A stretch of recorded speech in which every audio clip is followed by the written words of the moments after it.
একজন পরামর্শ দিলেন ওড়না পরার, তার বিরুদ্ধে মামলা। এটা কি বৈষম্য না? এই যে আইনের বৈষম্য। ঢাকা বিশ্ববিদ্যালয়ের লাইব্রেরির একজন সহকারী বই বাইন্ডার, তার নাম হচ্ছে অর্ণব। তো তিনি রোজার মাস, সিয়ামের মাস, রোজা রেখে বিকেলবেলা রাস্তায় হাঁটতেছেন, কয়েকজন মেয়েকে অশালীন পোশাক পরতে দেখে উনি একটু বললেন যে বোন, ওনারা ঠিক করে পড়েন প্লিজ। কথা বলতেই যে মেয়েগুলোকে বলছিল ওনারা খেপে গেছে যে আমি ওনা ঠিক করে পড়বো কি পড়বো সেটা আমার ব্যাপার, আপনি বলার কি। তখন উনি কথাটা বলতেই ঠিক আছে তাহলে উনি তখন সরে গেছে। তারপরে ওই মেয়েরা ঢাকা বিশ্ববিদ্যালয়ের প্রক্টরকে ফোন দিল এবং তার কিছু বন্ধুবান্ধবকে ফোন দিয়ে তারপরে তাকে ধরায় আনার পর ঢাকা বিশ্ববিদ্যালয়ের প্রক্টর অফিসে নিয়ে যাওয়া হলো। সেখানে এই অর্ণব ওই মেয়েদের কাছে পায়ে ধরে ক্ষমা চাইছে। আমি যে তোমাদেরকে বললাম অন্যটা ঠিক করে পড়ো, কথাটা বলে আমার ভুল হয়েছে, অন্যায় হয়েছে, আমি ক্ষমা চাই। ক্ষমা চাওয়ার পরও ওই মেয়ে গিয়ে আবার ঢাকা বিশ্ববিদ্যালয়ের প্রক্টরের সহযোগিতায় শাহবাগ থানায় মামলা করছে। মামলা করার পরে তাকে আবার তার বন্ধুবান্ধব মিলে তাকে ধরে নিয়ে শাহবাগ থানায় তাকে সুপর্দ করেছে এবং শাহবাগ থানা মামলাও নিয়েছে। একই সাথে ঢাকা বিশ্ববিদ্যালয় প্রক্টর ঘোষণা করেছে তার চাকরিচ্যুত করা হয়েছে।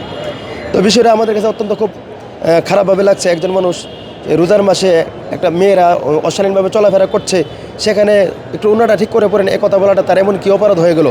তারপর হচ্ছে যেহেতু ক্ষমা চেয়েছে, এই জায়গায় তাকে ক্ষমা করে দিতে পারতো, তাকে ক্ষমা না করে তাকে মামলা দেওয়া হলো, গ্রেফতার করানো হলো, তার চাকরিচ্যুত করানো হলো। বিষয়টা আমাদের কাছে কষ্ট লাগে। তখন আমরা তাকে মুক্ত করার জন্য শাহবাগ থানায় যাই।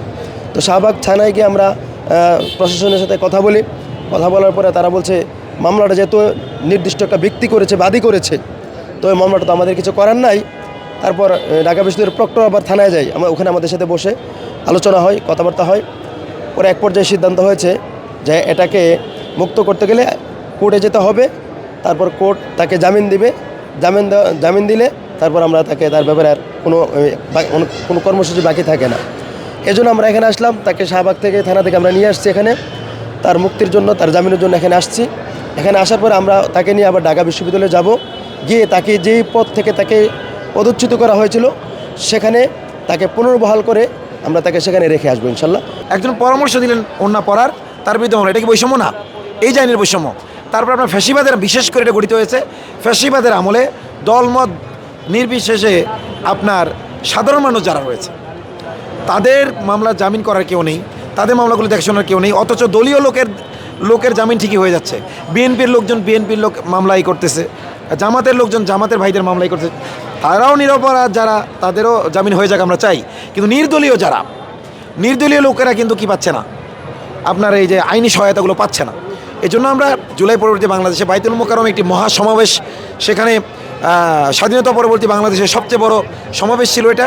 ওইটার মাধ্যমে এই বৈষম্য বিরোধী বৈষম্যহীন কারামুক্তি আন্দোলন আত্মপ্রকাশ করে।